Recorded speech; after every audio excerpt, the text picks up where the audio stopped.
It's time for AggroChat, the official podcast of the Tales of the Aggronaut blog and stalwart gaming community, where we talk about stuff and things, and the stuff about the things, and sometimes gaming.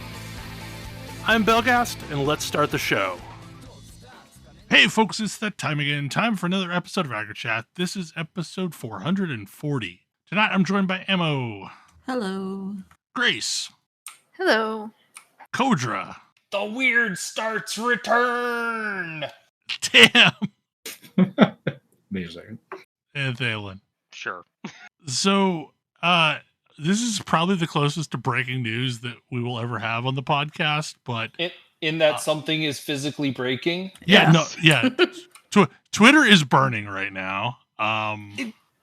I'm holding my powder. Twitter's burned a bunch of times now. But it does seem. This is kind of major though. Like this one seems Twitter worse. is unfunctional for most users. Yeah, like it Interesting. seems like they've successfully turned their own system into a DDoS cannon aimed at themselves. It's very impressive. Yeah, so like Twitter. I'm using it via web browser. Twitter is mostly fine for me. you have not hit your limit then. Yeah, Probably. you're only allowed to read so many tweets. 600. Yeah, I feel like I have it's not to have hit that read. limit. It's Yeah. not read. It's that your client has served 600. Right.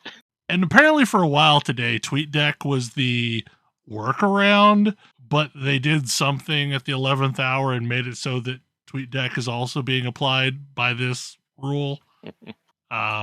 So yeah, it has been an interesting day. If you're not logged in, you're just not allowed to see anything at all, Right. which includes shortened links to things that are not on Twitter. Right. So anybody who used, t.co for a link to something, well, I hope you know the actual link to that thing. Cause Yeah. So it's been weird. Like for a while now, I mean, earlier this week I got on Blue Sky because I made some comment on the Fediverse about it and had someone jam a code in my hand. you leveraged your influence powers.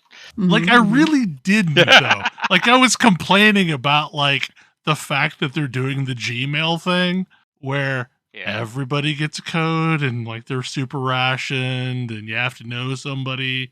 And then someone just jammed one in my hand. I'm like, sure, fine, I'll try it. And it's very much like Twitter was circa 2008-ish, but like probably less features. Mhm. But also like people have been scrambling all day to cajole people into giving up their invites so that they can bring their friends onto it because Twitter's dying. And also people remembered that they had Fediverse accounts and so many latent people that hadn't been around for months suddenly showing up is also causing an influx of not so much server traffic, but like Federation traffic of just a lot of posts. Yeah, my feed has been real active today. Yeah. I mean, mostly it's people, chomping on popcorn, Right, exactly. Like but still. being on the Fediverse means talking crap about Twitter. I Mhm. mean, that's really part of it. But so I don't know. We're talking about this a little bit before the podcast. Is like I was reading off a shit post somebody made about like the internet being run by 4 companies and they're all burning. Yeah. And like blogs being a thing is a possible outcome of this. Having a place that you own on the internet may be more important than it's ever been at any point. Yeah. No, the folks that have been, just blogging through this whole thing never stopped. Like, Yeah, no, like my blog's been there for 15 years. Like and that's kind of the point at which I finally realized is I am very findable online. Like it is not very hard to find me yeah. somewhere. And like if we lost touch over the years and you decided to suddenly find me, I have a huge paper trail online. Your name and blog title are both fairly distinct, and yeah. And no matter how crappy search engines get because of ChatGPT, you'll probably still be able to find me. But I think that's what worries me is like it's almost as though we're entering like this internet dark age because nothing from Twitter will now be reachable off of a search engine. Yep. They, we talked about this a couple weeks ago. They took down the Usenet archives just because of reasons. Reddit is not going to be searchable either. Yep.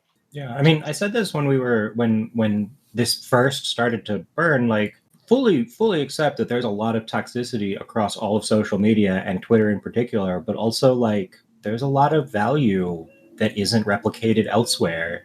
Or just huge swaths of information that will be gone. Well, not just information, but go ahead.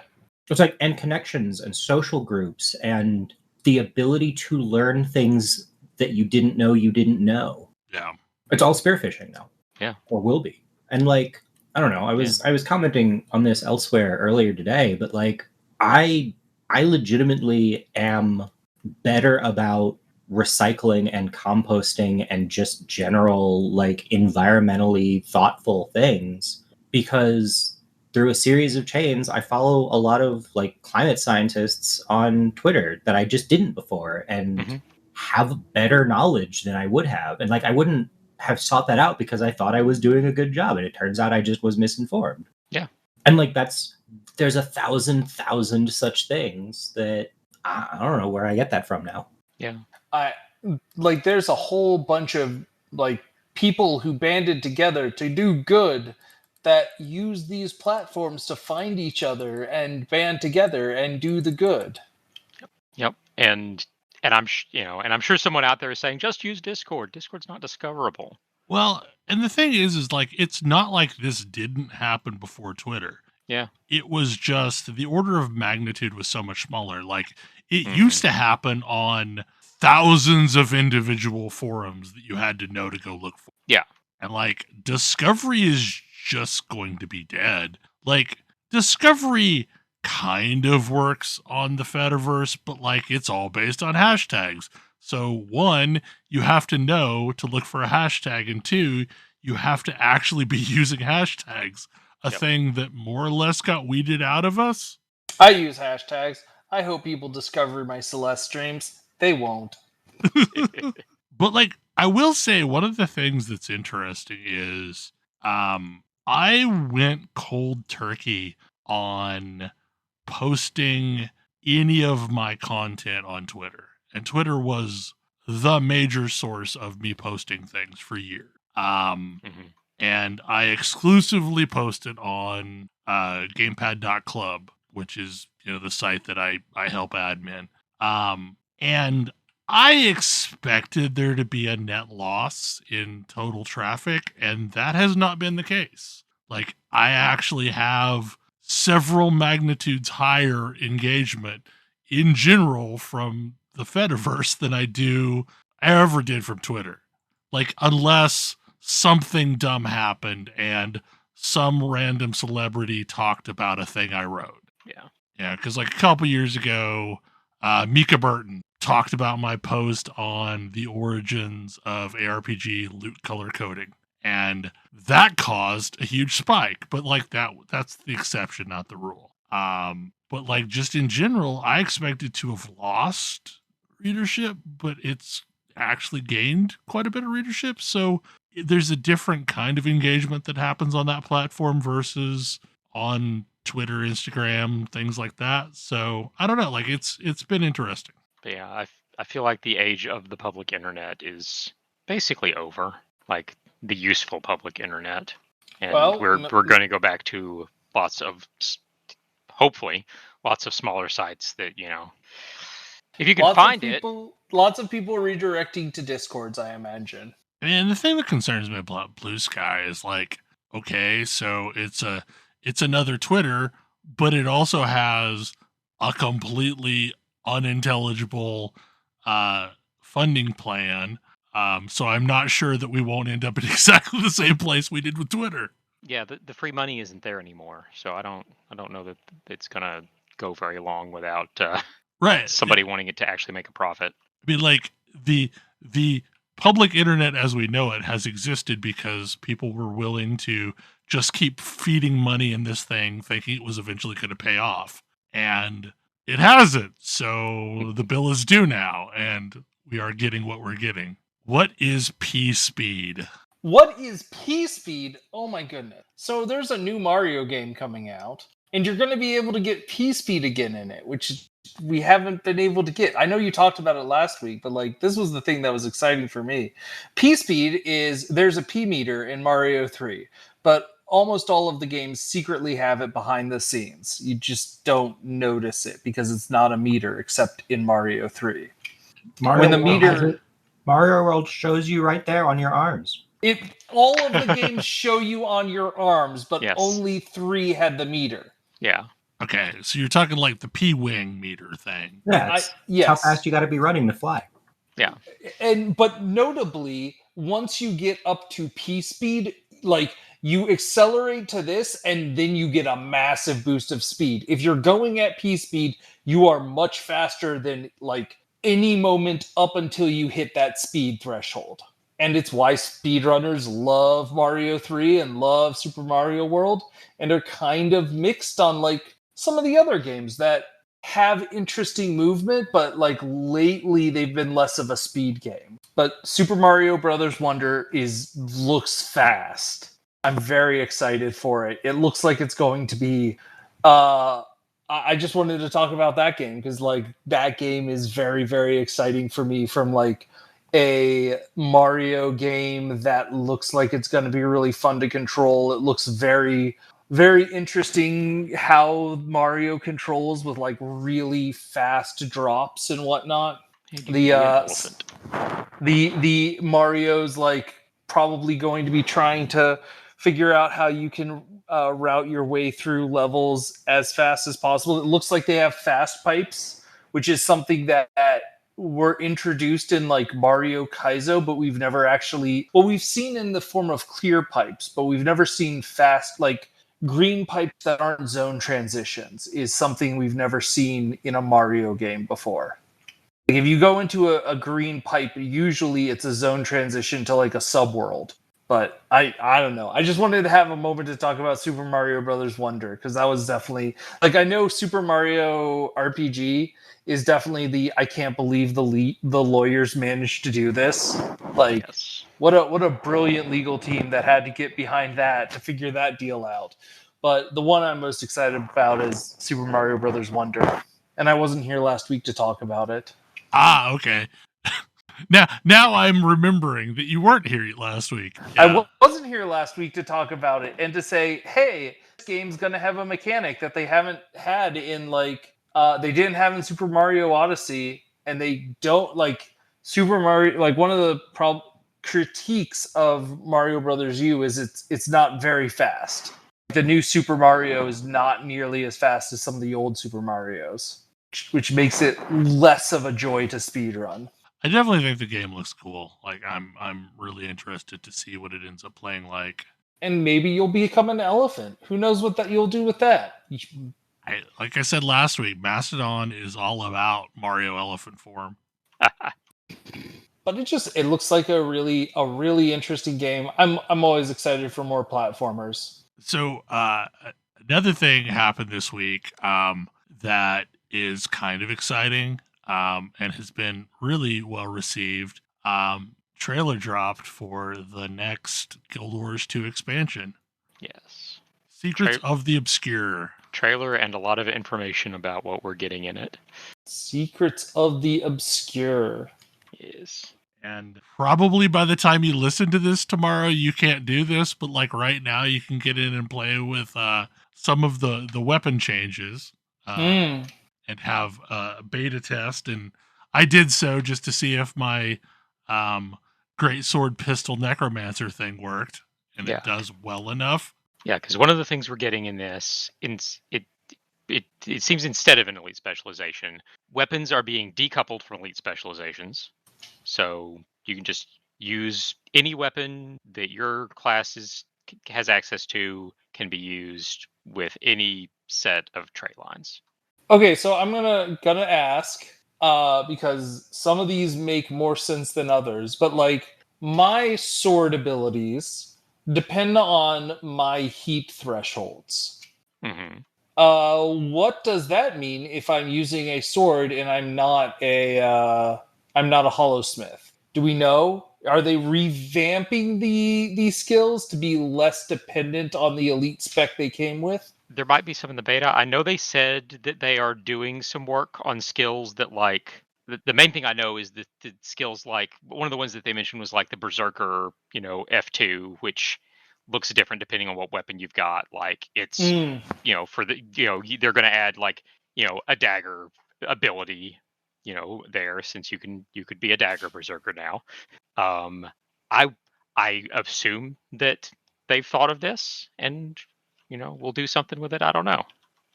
We'll find out. No, yeah, I've assumed. I wonder if there's still going to be like a slight push for some weapons to be in the spec they came with, just because like the mechanics of those weapons are tied to those specs. Like, I'm also thinking about Gunblade and like the concept of ammo, where like the pistol skill has some stuff that manipulates ammo. Yeah. Also, every class gets a new weapon. Eventually, not at the start. Yeah, right? not at the start. I think it's on the first like sub like update, like basically like the first big update after partway into the expansion, like the equivalent of like 6.05 or whatever for Final Fantasy. When it comes out, it's when I'm going to pick myself up a Guardian, because I can now be a gun wielding Guardian. Yes, and a warrior gets staff, so I'm gonna have to see what that'll. Really hoping it's a heal staff. I am hoping that the gun plays well with fire, because I kind of want to have, like, I've been wanting to play a pistol torch character, and I think pistol torch would be fun, and I think that's what I would do on Guardian. Mm-hmm. I don't actually know if anyone else has pistol torch as something they can do. Necro? Can Necro do offhand torch? Yeah, Necro can do like pistol torch is what I play on my Necro. Okay. Yeah. Torch. It's good. Well, like Warrior pistol still torch won't be able can't to, be 'cause done those are both right offhand. now, can it? It will be done when these changes go in, since torch isn't it tied to Scourge as it stands right now? Yeah, this would be with expansion. Yeah. Go. I forget what my offhand is on. My current offhand is on my screen. Oh, okay. So Yeah, like Necro... with pistol, I do dagger because like that's the one that makes the most sense for. That's probably what I'm doing. For God, I can't think of the name of the elite spec. It's a good thing I'm already leveling up a Necro, because yes, when these effects go in, I will want to do pistol. I will want to do like I like that. It's the like the darkest dungeon hunter style. Whatever that rogue character that has like a. I feel like that's the afflictioniest affliction thing ever. That seems like a reasonable, like that could work pretty well. I will be of the Viper. I need to get light Viper armor, apparently. Good news! You could just get legendary armor. Yes, another one of the big things. Sorry, what? We're finally getting PvE legendary armor that you don't have to raid for, and it's obsidian armor. Spicy. Yes. It looks cool. Yeah, I'm not too sure about the light armor set, but like the medium and heavy armors look amazing. Yeah, I'm excited. No, that's legit. So, because that'd be great to get legendary armor, but like I don't have the people to raid with. Raiding's a lot in that game. I mean, less than in some games, but yeah. Yeah, but I mean, like open world, you can just slowly chip away at a set. Yeah. They're also, I think all of us at this point have our sky scales, but right. But I'm very happy about this. Yeah, sky scales are going to be made more accessible, and I guess there's going to be a new mastery line for sky scales, and so that mastery track, and then the old mastery track is still around. So like, I don't even know what sky scales are going to be capable of now. Some wild stuff like mounting in combat. I like using updrafts and yeah. Well, like, okay, so a lot of those things in the quote-unquote Skyscale track apply to flying mounts in general. So, like, Griffins will be able to use do that too, updrafts, which, again, just makes Griffin the best glider ever. I don't know. I am super pumped about this. Oh, yeah. It has been interesting to see, like, just how positive everybody's been about it. Yeah, like, I've barely seen any negative, like... about it. The community is super excited about Obby Armor being back. It's really cool seeing the hype. And we finally get to find out what the heck is going on with that floating wizard's tower. Yup. It's been hanging Been around sitting forever. up there, not Dalaranning since the release of the game. Yeah. And we get to find out, like what horrible, awful stuff has been hanging out there just waiting for us to end the dragons. Yeah. So that it could saunter in and set up shop. Nature abhors a vacuum. So I'm a gamer, and therefore I do not look up. Where's this tower visible from? Kessex. Oh, okay. There's a town in Kessex Hills that if you went to, you'd probably be like, "There's a town here." Mm-hmm. Yup. It's over where above that. It's where you get strawberries. Yes, it's where you go to get strawberries. I am not a cook in this game. It's also where one of the places that one of the Pact Mastery vendors visits on rotation. Yeah, I mean, you go there during the main story quest, I think. Yeah, I'm pretty sure you do. But at appropriate level for Kessex. So it's been a while. I don't know. And I think the mic drop moment was the fact that it's coming out in August. Yeah, like less than 2 months. Just about perfect timing. Yeah, I honestly, feel like are there a lot of games coming out soon. Like we've got Starfield coming out, we've got this game coming out, we've got Baldur's Gate 3 coming out. It's going to be a packed back half of the year. I mean, that's what happens when several notable titles get delayed and then ending up, colliding with other game releases. So, Kodra, tell us about Origins. Oh man, Origins was a blast. It's Gen Con but smaller and in Columbus, Ohio.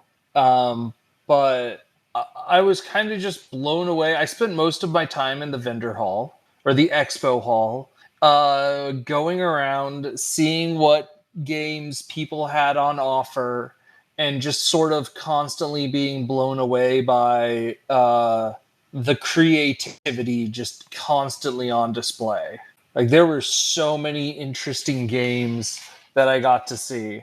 So one that I played and I immediately ended up buying that was cute for both the name and also brilliant for the concept is called Berrymandering. It's a game about gerrymandering a cake. You have a cake that has an equal number of blueberries and strawberries on it. And each turn, one player cuts the cake up into sections of 4. And every single square section has to be part of one of the tetronyms. So that means you have to figure out how you want to configure this cake. And then the other player picks which piece they want to lock in and make permanently a slice of this cake. And so what you're trying to do is you're trying to gerrymander this cake. You're trying to pack your opponent's berry color into one piece while letting your berry pieces have the majority on most of the cake sections. But as soon as you lock in one piece, suddenly you've locked in certain regions of the cake get locked in. I am really bad at this. I understand it was funny. I was talking to the person I was playing with, sort of some of the strategy I understand behind gerrymandering, but there are so many more deep layers, and I got to talking to the game designers. It's fascinating. It's a very cute, very simple game that is very, very deep, and they have various people who have come up with state maps to represent the distributions of political parties across a state, so you can play the Ohio map of berrymandering. And there are the other fun thing is there's a bunch of swing districts, and the swing districts are unknown at the beginning. So you have the swing districts can be anything from strawberry +2 to blueberry +2, but there's again an equal number of tokens that are the same size. So at the end of the day, there's going to be the same number of reds as blues, but somebody's going to win. The system works. I mean, I guess it is an educational way of showing how screwed up the system is. Apparently, yes, some teachers have used this game as a teaching aid for like explaining gerrymandering to their students, which totally makes sense. It's definitely a thing they need to know about, so good. Yes. There was a one display that had so many interesting games. So I picked up Fiction, which is competitive Wordle. How do you make Wordle competitive? Well, you have one person or team guessing the words. The other person gets to give the clues to the word. They're allowed to lie one clue on each word. And then it's up to the opponents to figure out where the lie is. Interesting. And so how are you attacking the information that you have been given to try and ascertain what is truth and what is lies? I've been given a game called, I think it's like Fibble, which is Wordle, but one of the clues is a lie. It's less good because it doesn't have a human determining where the lie is. And humans are way better liars than computers, because it's a lot about like, oh, I've already lied to you about this thing. I need to keep my story consistent. And that's where the fun of being the clue giver comes in. Yeah, because computers are perfectly good at lying to someone once. It's when they try to, It's keeping their story straight. They're terrible at that. It's like, I apologize. I misinformed you when I told you this horrible lie. Here's a different horrible lie. Well, how do I know what you're saying now isn't a horrible lie? Would you prefer this lie instead? I also had that booth also had Kabuto Sumo, in which you're a tiny little you're a bunch of different bugs on a stump surrounded by various debris trying to push the other bugs off of the stump. Beautiful. And the way you do this is you have like pieces of debris yourself, you push them from the edge onto the edge, like until they're fully on the stump. Any pieces that fall off are your ammunition to push on in later turns. And then ultimately, there's a piece representing yours and your opponent's beetle, and you're trying to push that beetle off of the stump. Got it. Very, very fast, very fun. My kids love this. Speaking of things my kids love, Roll to the Top, which is a game where you're rolling dice and then you're filling in like numbers that the dice shows. So like you can take any number any one of those dice shows and write them into your grid. You have a dry erase. It starts off as a pyramid, but there's like the Eiffel Tower and various mountains and a bunch of other shapes. And ultimately what it says is you can't fill in a number unless all of the numbers below it, like so that would of blocks supporting it, are also filled in, and the number has to be equal to or higher than any of the numbers below it. Constantly like trying to figure out how can I structure my thing so that I have enough low numbers at the bottom and my high numbers aren't gonna hurt me in the future. And it's very fun. It's a nice little fun math game with a little bit of strategy element. I played Cristallo, which was a really cool single player game.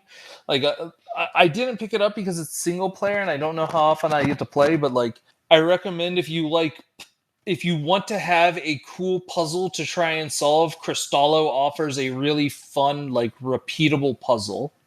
And then I saw a bunch of cool RPGs. And one of the comments was there is still a lot. Most of them are going to be more narrative focused, although I have picked up a few lately that aren't. But there are some that are like both narrative focused and still like mechanically interesting and are acting in sort of the storyteller game. I really at some point want to try out Raccoon Sky Pirates, in which you are a bunch of raccoons and the 3 raccoons in a trench coat failed. So you're going to build yourself a like flying machine, fly over to some rich person's house, break in, steal all their stuff and try and fly back to your junkyard. Seems reasonable.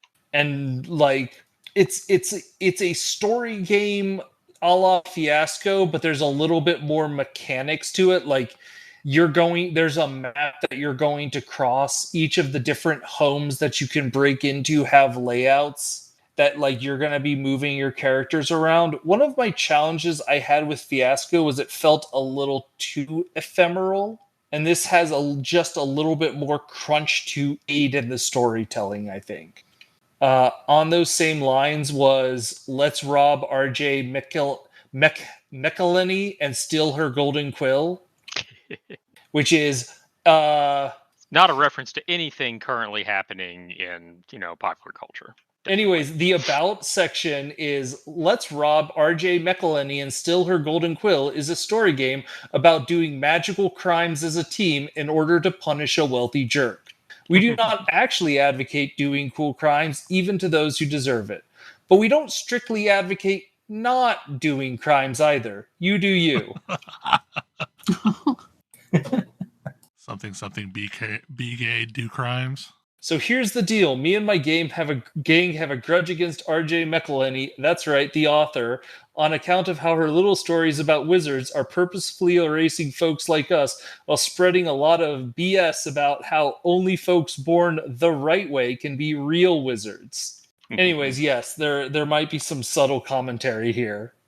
But yeah, there's just these trade shows, like what I was really just blown away by was just how much creativity was going on in this space now, and like, boy, it feels like we're in a really special time in the board game history. Just in general, that was what I really dug about PAX South, was just all the interesting games that folks would bring, both in like indie video game and also tabletop games. Tam, did I send you pictures of the Warhammer Junior? I don't think so. Oh my goodness. I'll have to send these to you. I did not talk about this on the show last time. We were talking about the seismic lore shift. I have to say that the new Warhammer children's cartoons seem like a questionable choice. What? And I feel like Warhammer Junior. Yeah, that. It's a Funko Pop Space Marine and a Funko Pop and what is that? Like Heretic? I don't even know. Some Duplo blocks. And then you can see the rules behind it. It's kind of amazing. But yes, this is that did not look sanctioned, I will say. There's a cool game that sold out, so I couldn't get it, but like I probably will have to, where you build a brick castle and then you have a rubber band powered catapult, and boy, it worked really well. Oh man, that's the updated version of Castles and Crossbows? Yeah, that one I had as a kid where you shot crossbows and catapults. Yeah, there you go. That's the right name. We were close. Where you had those little plastic balls that you pitched at the other side of the thing, and they just got everywhere and lost constantly. Yep, that looks right. It's called Catapult Feud. Okay, so we're gonna have two different versions of this sort of game. All right, because there's a Crossbows and Catapults Kickstarter coming too. Crossbows and Catapults is why I am fairly good at eyeballing distances, and none of my friends would play it with me after a certain amount of time. I'm sorry, the Crossbows and Catapults Kickstarter is going right now. It has 9 days left to go. It is currently made 7 times its goal. So this is happening. But yeah, build a castle, fire catapults and crossbows at your friend's castle, and try to like knock them down and destroy their people. Excellent. Like I'll have to check that one out too. But yes, I recommend checking out Catapult Feud. It was very fun and very bold of them to do that in a con floor. I'm gonna say, have a demo of that on the expo hall floor. Bold choice. I also saw somebody demonstrating 4-dimensional Connect 4 and 3-dimensional Chinese checkers. Oh dear. Which felt like some Star Trek stuff you might be interested in, Tam. Oh boy. I wonder if I still remember how to play Star Trek chess. I hope not, actually. I mean, those are probably brain cells that could be better used for something else. Probably. Almost anything else. Let's be real. It would be lovely if you actually got to choose which things you remember. Need to defragment up in here. There was another game, Reality Shift, I want to say, where that you are playing a Tron style, like you're playing a motorbike and like futuristic motorcycle on a race. The trick being like your piece is magnetized, and there are all of these cubes around the place that are also magnetized, and that's where the tracks are. And everyone on each turn can have cards that they can play to move the track around in various ways. Like they can shift blocks around in space, they can tilt blocks, they can roll blocks. And a lot of the whole thing is, well, if somebody manages to roll your block such that now your piece is crushed between two walls, you go back to the beginning. Felt very Tron to me as I was looking at it. At least that was the vibe I was getting. But yes, it's Reality Shift by Academy Games. Anyways, Origins was a ton of fun. I also got to do a LARP, my first vampire LARP ever. Vampire LARPing is a long and storied tradition. Yes. I think it's amazing that you've been LARPing all this time and this is your first vampire LARP. Yeah, I'm really confused that Same. I have LARPed vampire LARP and you haven't. I am really confused. Well, I have LARPed twice ever. It's the and only they've LARP I've been- ever done. Yeah. So most LARPs for vampire are like part of a long-running storyline, usually, where pretty regularly, yeah.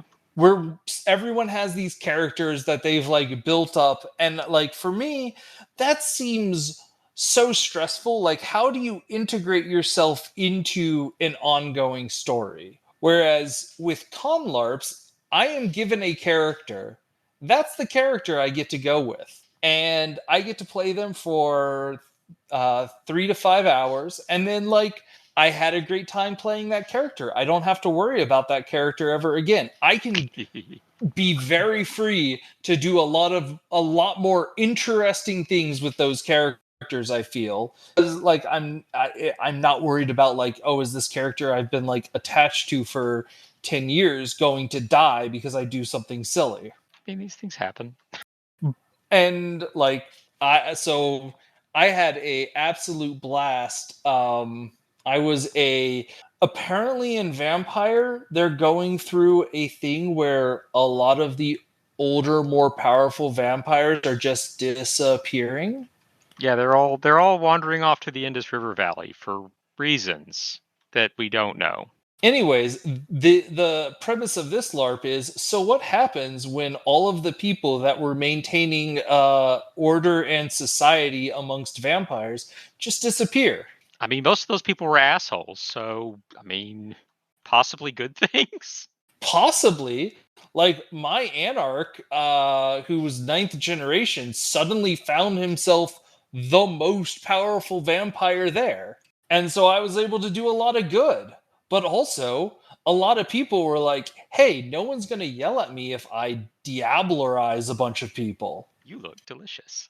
And so that started happening. And it was like, hey, we need to figure out real quick amongst a bunch of vampires, what do we want vampires to be like going forward? Because if we don't work together, these guys are going to kill us all. Yep. I love Vampire and the stories that you can tell within it. Yeah, but you basically, you quickly discover that, oh yeah, the masquerade exists for a reason. Because if the people at large found out we existed, we would all die. Humans are real excitable. Humans are excitable, and there's a lot of them, and they can go out in the daylight. Well, yeah, that was sort of the undercurrent. Was this story was being told based off of a previous story in which the Vienna Chantry of the Tremere was bombed by mortals, and then men with guns came in and mopped up. That's bad. That's like bad for everybody. Yeah. Yeah, like, I mean, okay, sure, the Vienna Chantry died, and presumably a lot of Tremere experienced final death, and that's a good thing. Like, let's not lie. So they had a lot of scary stuff down there. Well, yeah, and the backstory of this was all of that was up for auction. As long as they didn't have the body of Tremere. They didn't have the body. Because it was down there.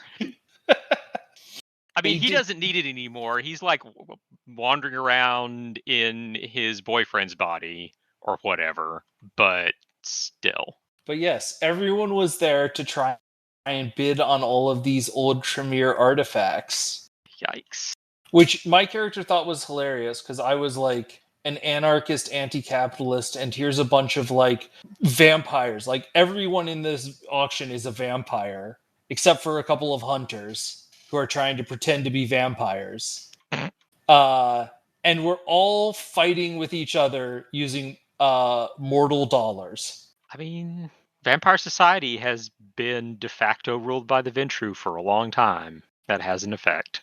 But yeah, it was a You want blast. to run vampire? Yeah, Oh my exactly. goodness. I'm honestly, I'd like you talking about like some of this stuff, you know, previously like led me to like dig into the current state of like the vampire setting, and it's pretty interesting. It's pretty interesting right now. A lot of stuff's up in the air. Now I want to know, like, okay, if that's the state of vampires, like, what's the state of werewolves and mages and changelings now? And do wraiths even still exist anymore? Because, like, that was a whole thing. It's really interesting. Apparently, the way and again, like I was just with one LARP group, but they were like affiliated with By Night Productions, which is, I guess, a much larger vampire LARP group. Makes sense. And their statement was like, for the most part, vampires and werewolves don't interact. No. No. Not. No. They And don't it's like like, each other. They what really does- don't. What does a normal vampire think about werewolves? Like, I don't know. Do they exist? Try not to. Yes. Yeah. Yes. Keep Do it I know away what they from do? me. They're probably weak to silver. At least that's what I've heard. I mean, Gangrel were the only ones that ever interacted with werewolves. Yeah. Like the short version is, if you let a werewolf show up into your vampire LARP, a whole lot of vampires are gonna die. It's a bad time. Werewolves are kind of incredibly good at killing vampires. Yeah. Like that's part of what they're built for. But also, werewolves really don't want to be near society. Yes. Except for glasswalkers. They're all about that.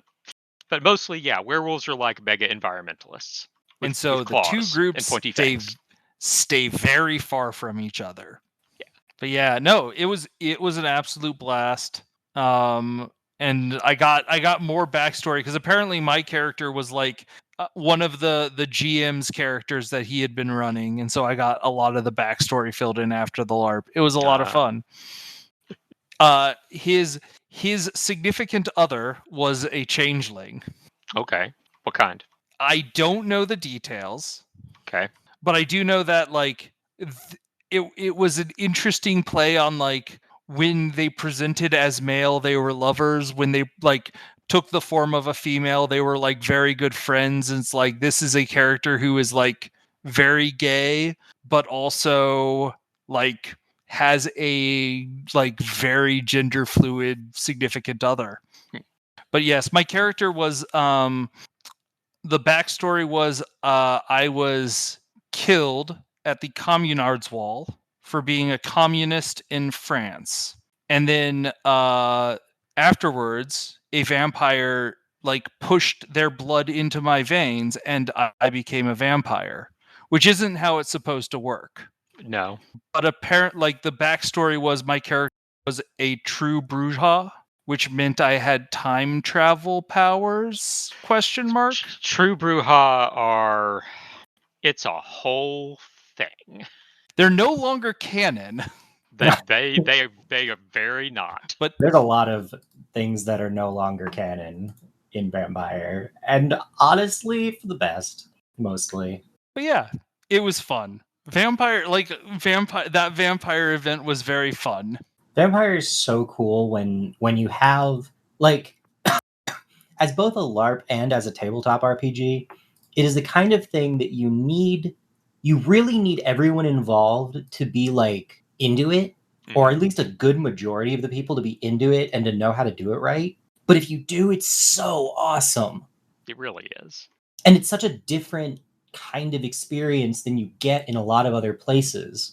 It's really interesting because a lot of the oddities was like I feel like there's a challenge there that works well in like crafting backstories, but a lot of the stories that were being told were like of individual moments between two characters and like how that changed them, which is like when I look at a lot of tabletop RPGs, that's just like the party is the party, they're always together. Yeah. Oh yeah, yeah. Yeah. That was one of the big things with World of Darkness, was Vampire in particular, was that it was very much not that. It's not a combat focused game.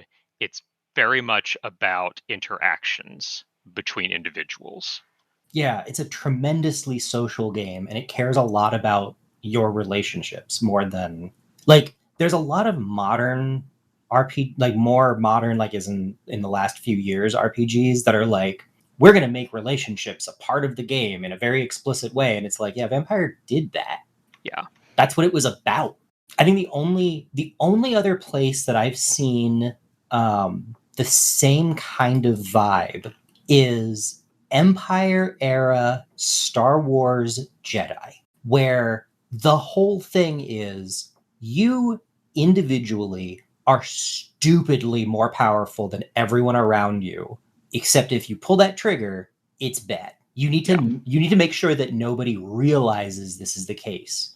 And so much of it is about like your wheelings and dealings with people, and who do you trust, who do you not trust, who do you like. There's so many interesting layers to that, and like Vampire bakes it in just baseline. yeah. But yeah, like even your most combat ignorant vampire can like take out even a fairly trained human 1v1. Like that's it's not even a question. Yeah, unless they're like an actual capital H hunter.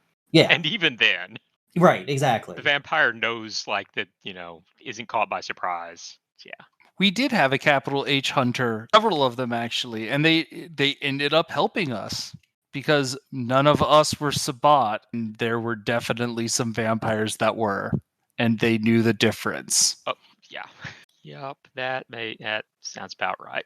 I've always thought that the perfect, like, there's a scene in Bacano where Thero, the dude in a green suit, gets mugged and like gets cut with a knife by a guy and is like, oh man, you really shouldn't have done that. And like that to me is the vampire v mortal most of the time situation. Like, oh man, like did you really have to escalate this? Because now I have to respond in kind, and this is just, it's inconvenient. Yeah, like I obviously can't let this slide, and I'm going to end you, but I didn't want to. Yeah, because part of being a vampire is, having cool superpowers, but also like most of the time, if you actually use one of those powers, like it's a whole thing. I mean, you definitely can't let any mortal see you using them, and half the time, even like other vampires seeing you use them is bad. So yeah, it's like oh, you're very serious about something, aren't you? Yeah. I don't know. I love the concept of like so many RPGs are, you are weak, struggling against things stronger than you, or stronger and or more numerous than you.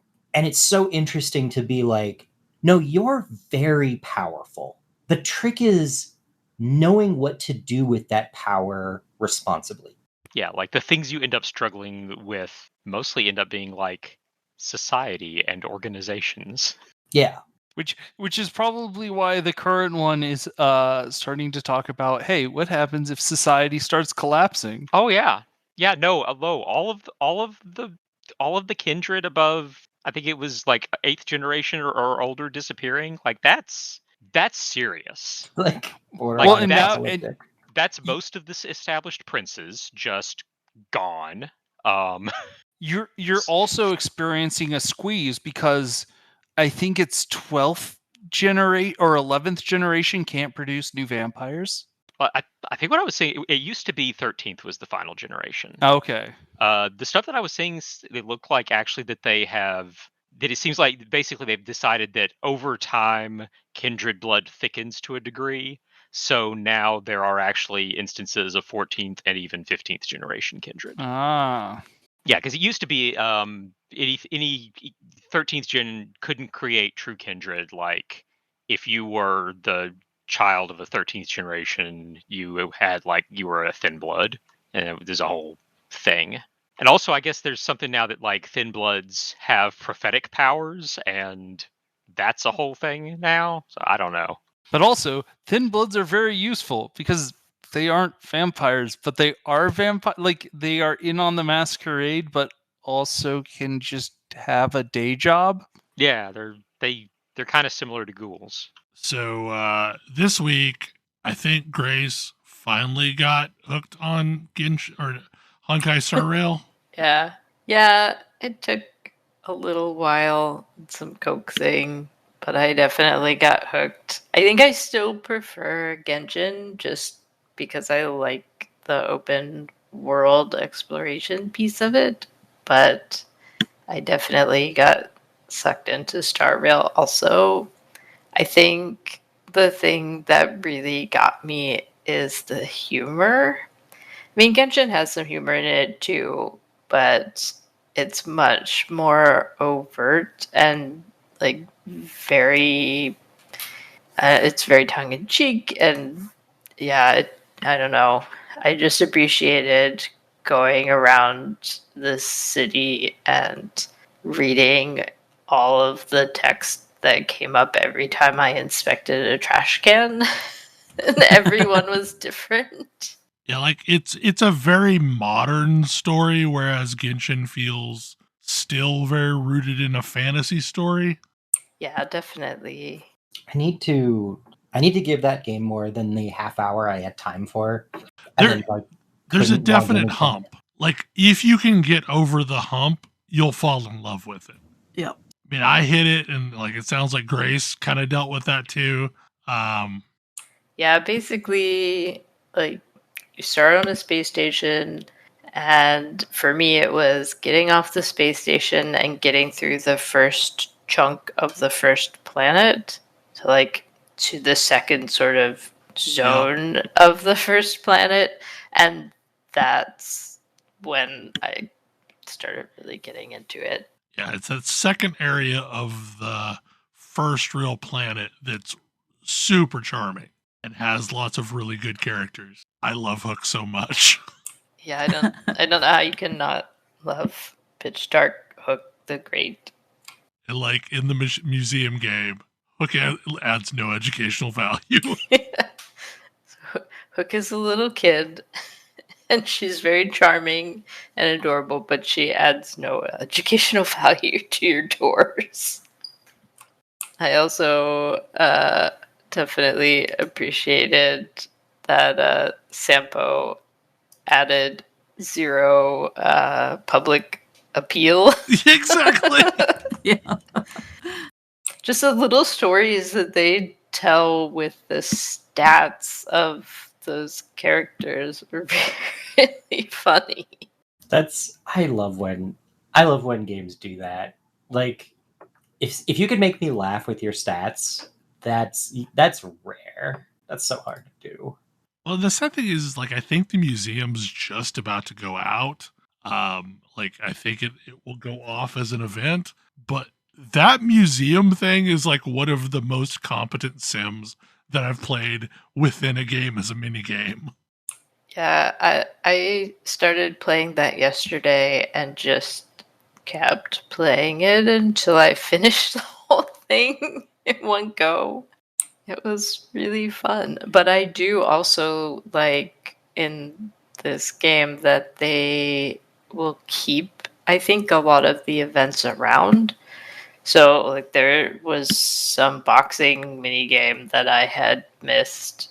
Yeah, But yeah, it like, still exists. I'm hoping it goes Yeah. to that other tab. Yeah. Yeah, so you don't get the full rewards that you would get if you did it while it was current, but you still get some rewards and you get to play through everything. So I think that's a win.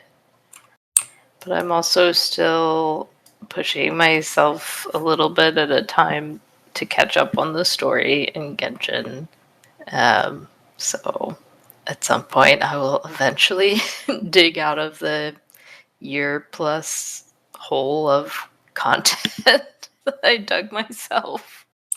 But see, playing them both essentially back to back most days the past week, I can really see how far Genshin has come with their storytelling, but also just the tone and the flavor of the two games is pretty different. I like them both. Yeah, I would say like Honkai Star Rail feels more like a traditional Western RPG than Genshin does. Yeah, I think I would agree with that. Mm-hmm.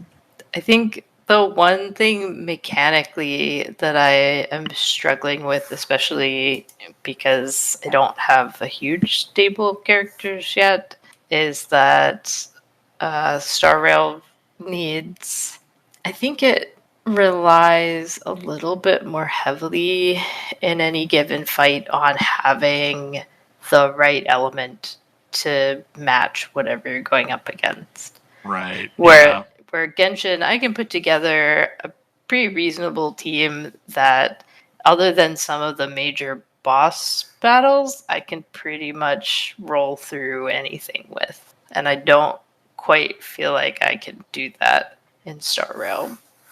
But And I can because I have a cheat character. I got Silverwolf while Silverwolf was available. Silverwolf basically has the ability to hack a resistance on an enemy so that one of your team members will get a resist, like they'll be able to do a resistance break of their type, even if they didn't have that or that weakness before.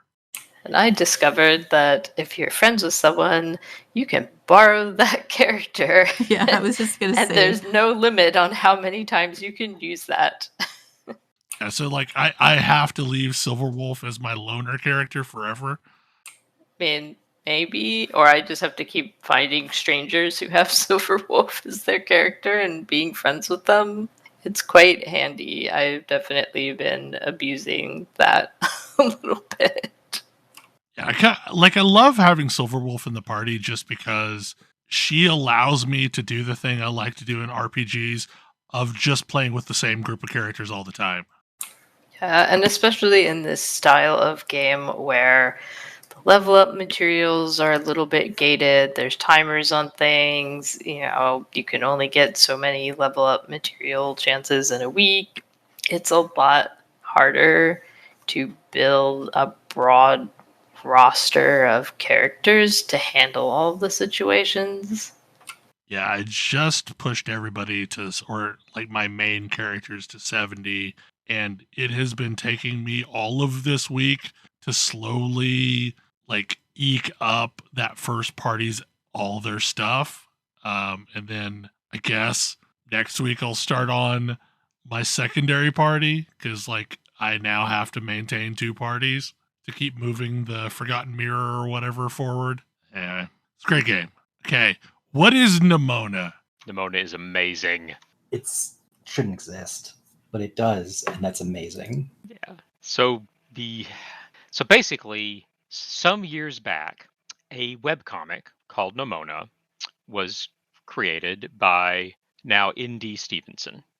And it did very well, and ultimately ended up getting turned into like a physical publication. I don't think you can read the webcomic anymore on the web. I think you have to purchase the graphic novel version of it. In any case, Indy Stevenson then went on to become, the showrunner of She-Ra.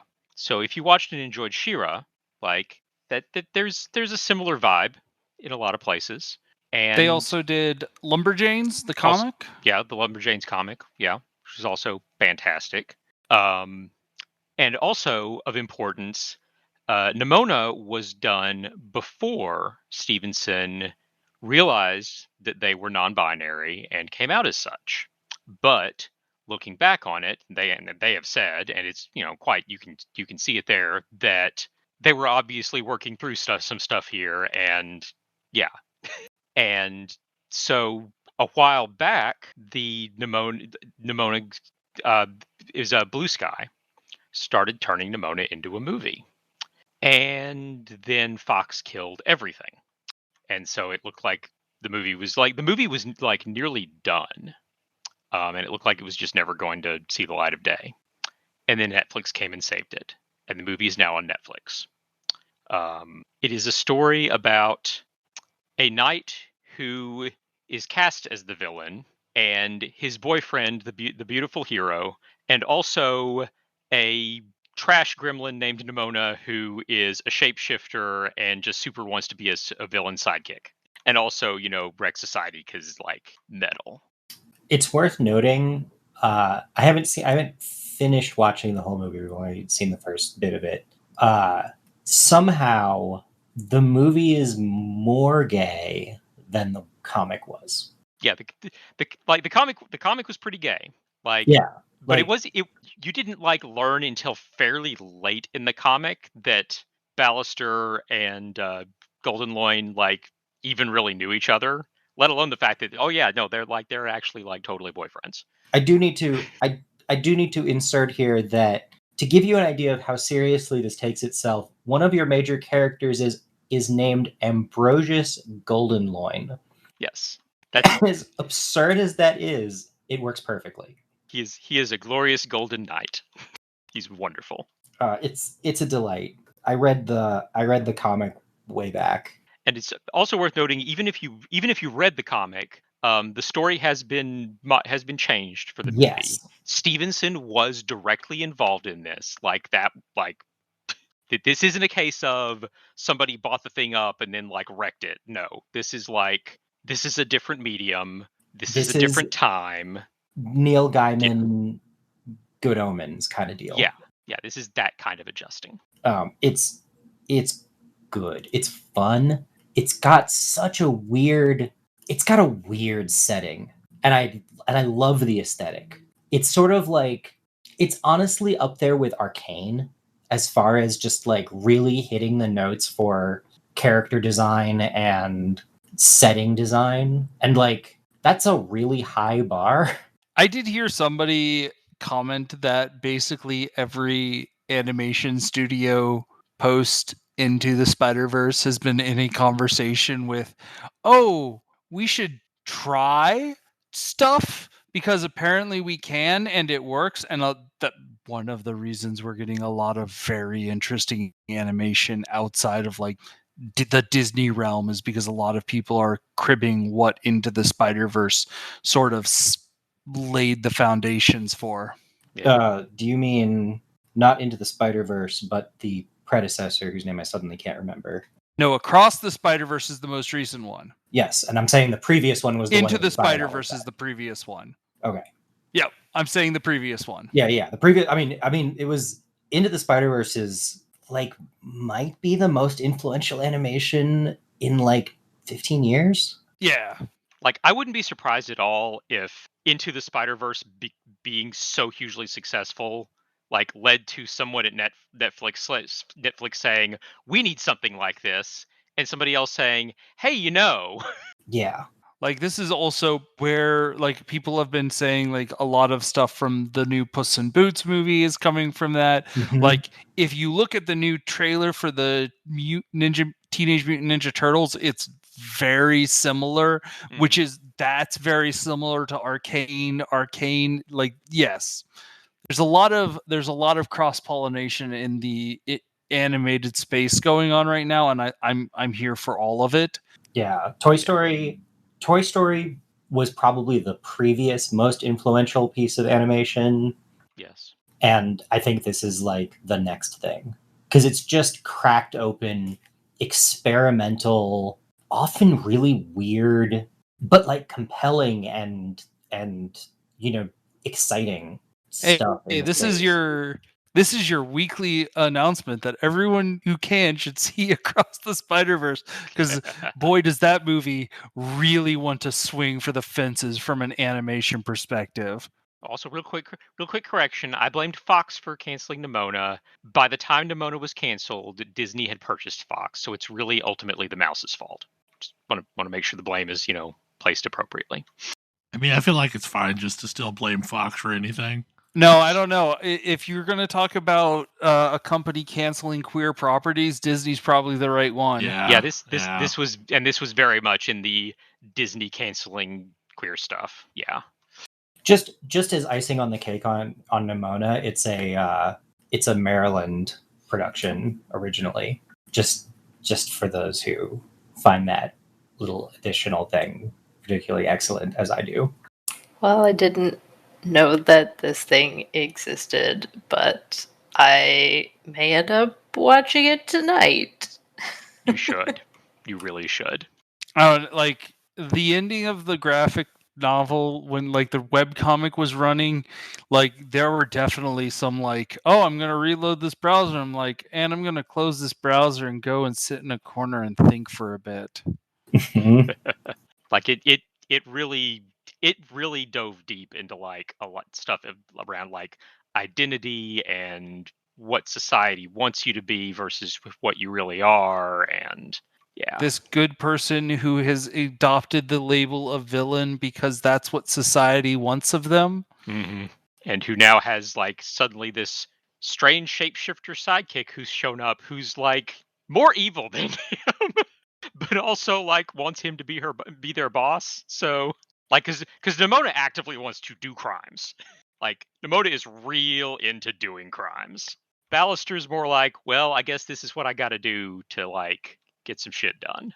It's also sort of like the webcomic is sort of a product of a webcomic. Like, boy, are the first couple goofy and lighthearted, and like almost seems like it's gonna be like a standard webcomic only for you. Like, and it's one of those like blurs the lines of, was this always intended to be this way, or was is this just like the author taking us on this serialized journey themselves and discovering where things are going, and things are becoming darker and darker. And yeah, boy, I love webcomics. It's kind of over there in the same area as Gunnar Krigg Court with that. Yes, gosh, do I love webcomics for all of their weirdness and idiosyncrasies and their serialization. Like, love them to death. Yeah. Speaking of which, Coyote knew this would happen. Coyote knew this would happen. We should never forgive him for it. And he should never be forgiven for that. Kodra, you saw the Little Mermaid? Yeah.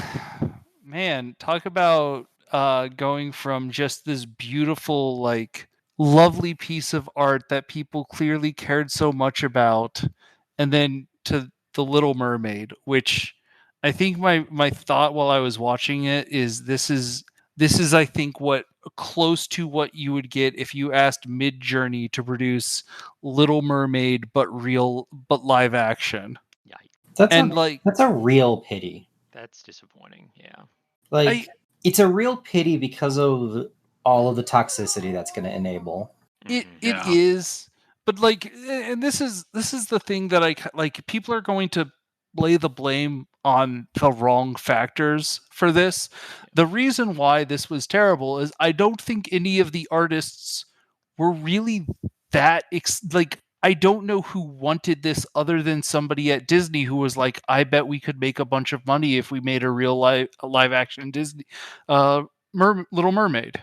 And like then they assigned that to a bunch of people who were then supposed to make art from this, and it didn't happen. Like, I mean, that's mostly been my feeling regarding the live action Disney movies in general. Like, why did these exist? Yeah, I never quite figured out who they were for, other than for the people who are making the money. Mm-hmm. And unfortunately, they are making the money. They are definitely making money.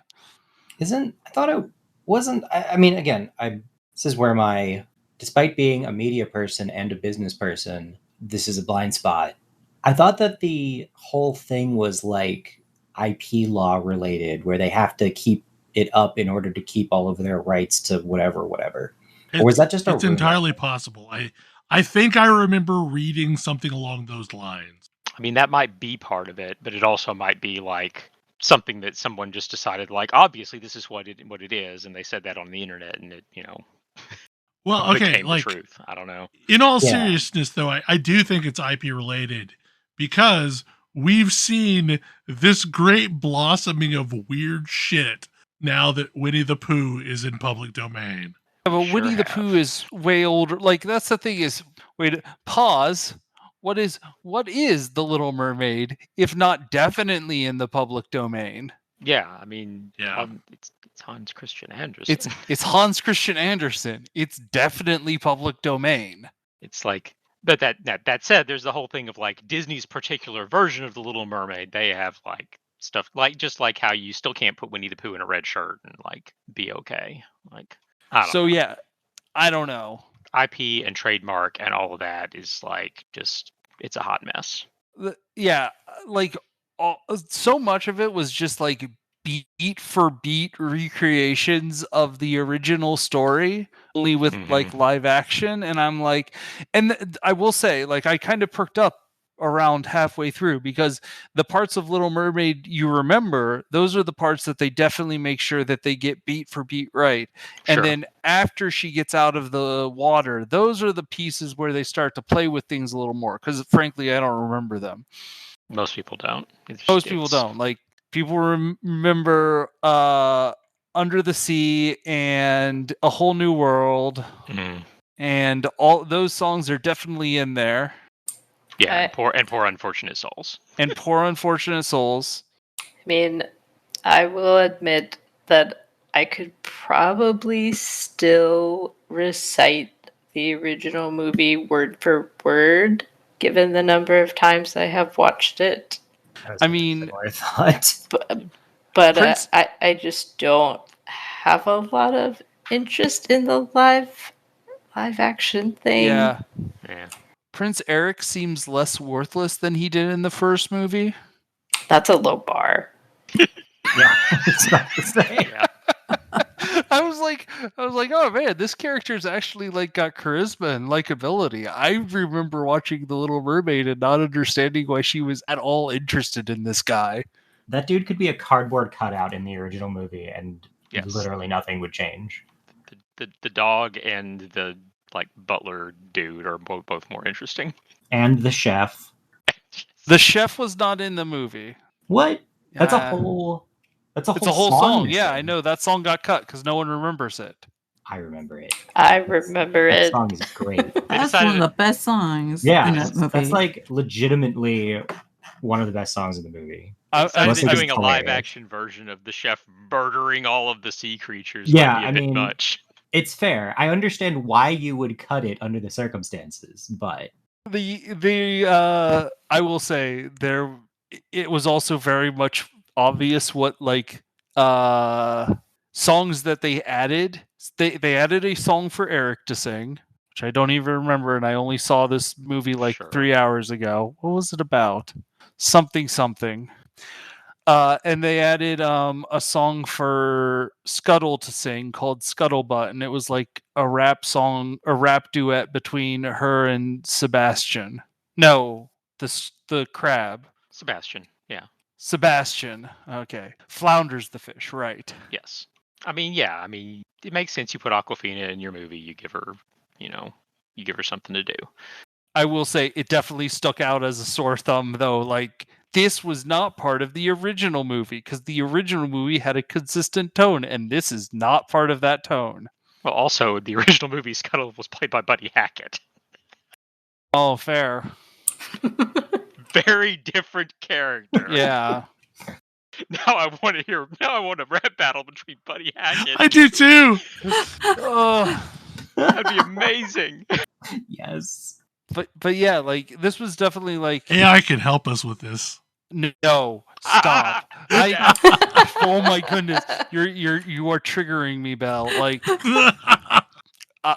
I have, after going to Origins and then watching Across the Spider-Verse again, it's like, boy, humans are so cool when they're making art and being creative. It's so impressive. Like, when they care and they take the passion that they have for the thing they're working on and put it into that, and like, it shows through, so obvious. And then I see this and I'm like, oh, these people didn't care. Like, I can feel like they are being told to do this, but they don't know what they want to say with this. I have to admit, I've been playing with Stable Diffusion almost exclusively to make it make non sequitur stuff. like Luke Skywalker with a bagel. It's amazing. It's just, for me, it's like it is a machine trying to imitate humans, and Doing a horrible job. It's amazing. yeah. Well, just give it time, and eventually it'll be a machine trying to imitate machines trying to imitate humans. Oh my goodness. We might already be at that point. We are already at that point. Although I'm really excited. This is a super big tangent. I'm really excited for the fact that the two largest players in AI realize that they're just completely hosed. Because Facebook wasn't going to win that battle and decided to do the most Facebook thing ever and scorch the earth. Which, great. Let's have open source AI. I'm sure nothing can go wrong. I mean, I just watched a congressional hearing about AI where the folks were referencing Terminator. Cool. Cool. So- I am glad that the people running this country have a firm grip on the rudder. I'm sure all of our senators in particular are very clear about what AI is. It's a system of tubes. It's a system of tubes, yeah, obviously. And the tubes are, in this case, straws, and they're slurping up all of the data. Yes. Slurp, slurp, slurp. You know what's really funny is, like, if you go back and look at that hearing, that was the most informed person in the rooms making that statement. I know. I mean, AI and search engines are going to be great. Oh So my long as you don't goodness. want a correct answer. Oh Yep. my goodness. Okay, so I have a philosophy of AI, which is I think AI and LLM specifically is going to be very cool for generating at scale low value text. And if you have that as your use case, please look into LLMs. But like when I say low value text, I mean text that is so valueless that we would never have even thought to pay a human to do it. Like it would not be worth paying somebody the time it would take them to generate that text. That's the type of text you want an LLM to generate for you. Yeah. Because anything that you are willing to pay a human to generate is too important to trust an LLM to generate. Yep. Accurate. Please do not have LLMs generate emails to customers. Oh, God. Yes. Do not do this thing. I But mean, like, that's the lowest hanging fruit a lot of these people are looking at with this. I guess that's them telling me that they're not the sort of business that I want anything to do with. So that's useful, kind of. I don't know. Yeah, it happened around here where a school district decided to use it to generate letters to parents. Oh, I'm sure that went. Hilarity ensued. Gosh. I mean, basically, if what you were going to do was fill a page with Laura Mipsum, sure, use ChatGPT. Even then, make sure you have it appropriately set to not be, racist. Like I see what the like problem is. This doll was set to evil. I feel like the fact that that's actually a thing you need to actually do with these large language models. Yeah, Make sure it is properly set to not be racist. Negative prompts are absolutely an important part of this. Maybe you should stop and think about what you are doing. So, I shared a journey with my blog readers of me trying to generate a sequence of a monster and a kaiju fighting each other. There are some weird intermediate steps there. Like Stable Diffusion wants really, really hard to draw boobs. Just wants to draw nothing but boobs. I mean, presumably it was trained on the internet, so yeah. So you have to scans. You have to steer Stable Diffusion away from boobs real hard. If you don't want boobs, if you want boobs, then fine. But yeah, it's nonsense. It's just so nonsense. And there were several steps where there were kaiju with really, really large boobs. Wow. Sigh. You should sigh forever. I'm deflated like a balloon. So while we're talking about movies, New Indiana Jones is pretty good. I mean, it almost has to be better than the previous one. I'll be honest, I didn't hate Crystal Skull. It was fine.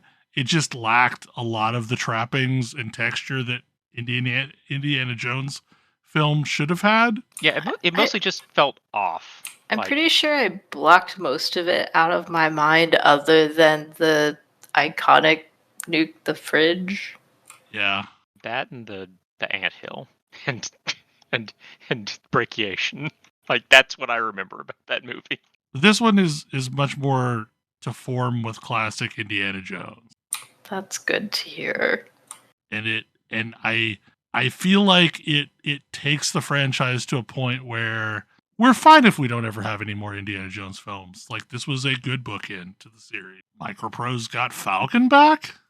Apparently, like I guess I'm a couple. Is Microprose still a thing? So that's the first thing. Is Microprose exists as an individual like concern now, and has for a few years apparently.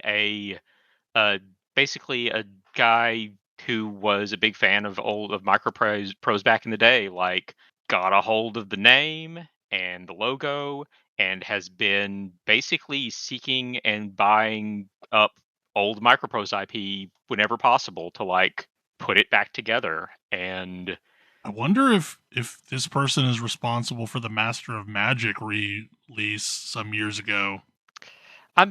it seems like they're mostly focused on the sim stuff, like like Falcon. But like they re-released B-17 Flying Fortress a couple of years ago. But then just a couple of months ago, like in May, they announced they've got Falcon 4.0 back. Like we don't really know what they're going to do with it yet, but I don't know. I thought that was interesting because that's kind of like one of the biggest names in flight sims. Like Falcon's been around for decades and is still popular. Also, this led me to like look into like just think about like what other old Microprose games like might they bring back that I would be excited about. And it reminded me that Darklands was a Microprose game, which was really awesome. Which made me think, man, I wish somebody would redo Darklands. And it turns out Darklands is available on Steam again, and it was brought up to. I don't think it was modernized much beyond like the absolute necessary to get on there, but it was brought up to snuff by Night Dive Studios. The guy Oh, who did nice. System Shock. Thanks, Night Dive Studios. Yeah, apparently they also did. They also worked on Wizardry 8. So maybe my wish for Might and Magic might be more viable than I thought. But yeah, I just thought that was interesting news. I think it's kind of exciting that like it seems like maybe Microprose actually is maybe a legitimate studio again and might make new stuff. That would be interesting. That is probably a show. Any final thoughts? To whoever got the One Ring, I offer one advice. Keep it secret. Keep it safe. That whole thing has been interesting. Like, they would have had to have gotten it almost on the day everything went on sale if it's already back from the grading company. I want to hear their stories of how they secreted it to a grading company. Yeah. The adventures that they and their friends embarked upon across the land. Maybe a fellowship? Maybe a fellowship. Yeah, I've heard it's a Canadian person that got it. Well, congratulations to Graham Stark, the only Canadian person I know. I mean, Wait, no. there's I know there's other multiple Canadians. in Loading Ready Run. Also, I attended a Canadian wedding with a lot of you. I was going to say, also, we know we actually know some Canadians, Most of the myths are incorrect. Say. but only Anyway. most of them. Hopefully you enjoyed the show, and we will see you again next week. Good night. Good night. Good night. Good night. See ya.